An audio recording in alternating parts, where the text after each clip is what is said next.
स्त्री को किपरि चिन्हिबे आसंतु जानिबा।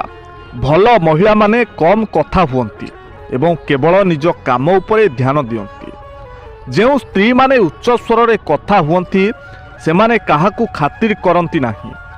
मासूम देखा जाउथिबा महिला मानंकु केबे भी विश्वास करंतु नाही।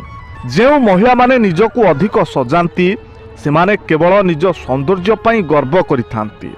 प्रकृत स्त्री हेउछि सिए जे निज स्वामी को धन दौलत एवं सौंदर्य उपरे लोभ न करी स्वामी को भल पाई थांती। सांग माने माँ को छोट करी स्त्री को ऊपरे रखिबा कि स्त्री को छोट करी माँ को ऊपरे रखिबा कौनसी पुअर ए उद्देश्य न थाए।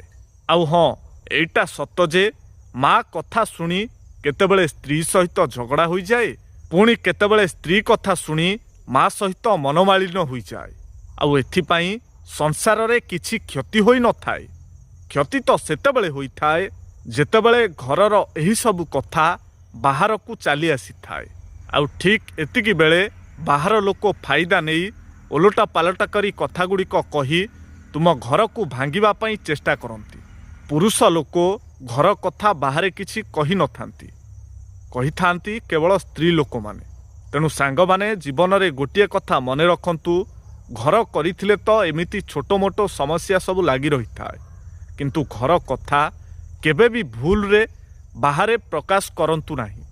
बाहर लोक यार फायदा नहीं आपणको घर को भांगिबा पई सबुबेले चाहि रही थांती। कौन ठीक तो? जदि भिडियोटी आपंक भल लगी थाए ताले निश्चय गोटे शेयर करेंगे। आउ यह भिडियोटी आपंक किपरि लागिला कमेंट रे आपणक मूल्यवान मतामत निश्चय देबे।